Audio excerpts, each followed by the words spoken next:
Bonjour Patrice. Bonjour Isabelle, Comment bonjour à allez-vous? tous. Très bien. Vous revenez sur la Syrie, je crois, Oui, ce au matin. fond, que se passe-t-il en Syrie? Vous avez un pays, la Russie, qui est engagé aux côtés d'une dictature dans une guerre civile d'obédience largement islamiste, soutenue par des armes américaines livrées par l'intermédiaire des monarchies du Golfe. Voilà, une dictature, un parfum islamiste, des Russes, des Américains. Tout ça nous rappelle quelque chose. Tout ça nous renvoie quelques 30 ans en arrière, 35 ans même. Tout ça nous alerte sur le fait que depuis l'intervention de Moscou, eh bien, le conflit syrien présente un certain nombre d'analogies troublantes avec la guerre d'Afghanistan. C'est Adrien Jolme, émérite reporter et fin connaisseur de ce coin de planète chaotique, qui fait ce décryptage ce matin dans le Figaro, dont la une se borne, regardez, à constater froidement que la rivalité russo-américaine s'intensifie en Syrie. L'apparente aridité du titre, son côté très factuel, suggère qu'il faudrait peu de choses pour que les choses dégénèrent. Et le pire, c'est qu'on se dit que ça ne peut pas bien se terminer. Adrien Jolme, toujours.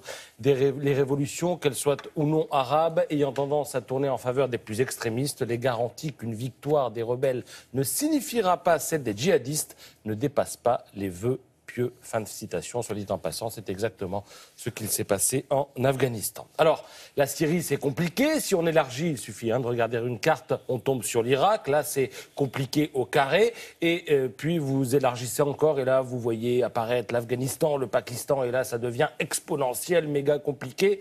Et quand ça devient exponentiel, méga compliqué, il y a toujours des solutions exponentielles, méga sensibles, dont vous trouverez une illustration dans Le Monde. C'est même la une du journal, et ça s'appelle Skynet. Alors Skynet est un programme américain, un algorithme qui désigne les terroristes à partir de leurs données de téléphone portable. Lui, il est méchant, lui, il est gentil. C'est comme ça que ça se passe. Et les drones bombardent évidemment les méchants. Alors, accrochez-vous, il y en a une page entière où on nous explique comment la NSA, la sécurité américaine, choisit ses cibles, des terroristes présumés donc, au Pakistan. Alors d'abord, il faut imaginer que l'algorithme gère 80 catégories de données, pas 80 données, 80 catégories de données portant sur 188 millions d'habitants. Je vous donne des exemples. C'est énorme. Quand un utilisateur éteint régulièrement son téléphone pour éviter d'être pisté, eh bien l'algorithme s'en aperçoit et il le note. Et c'est un mauvais point pour celui qui joue à cache-cache.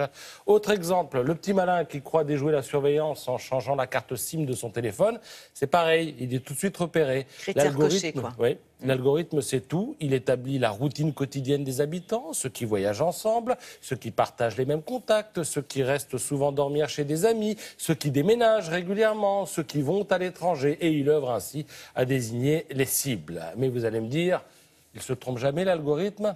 Bonne question. Et sur le coup quand même.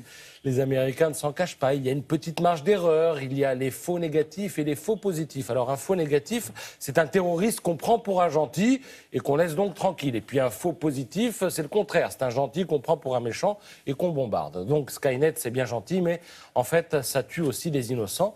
Sur la marge d'erreur, la NSA est optimiste. Elle estime qu'elle est de 0,008%. Évidemment, c'est impossible à vérifier. Seulement, cela dit, 0,0... Il a bien fallu établir le chiffre, quoi. 0,8%. Comme l'écrivent Christian Grothoff et Yves Eudes dans Le Monde, ce taux d'erreur serait acceptable pour une entreprise privée qui risque seulement de montrer une publicité à un internaute mal ciblé, de lui faire payer le prix d'un produit trop cher ou encore de lui recommander à un patient un mauvais médicament. Mais dans le cas de la lutte antiterroriste, 0,008% de la population du Pakistan, ça représente quand même près de 15 000 innocents accusés à tort et donc potentiellement liquidés à tort. Voilà.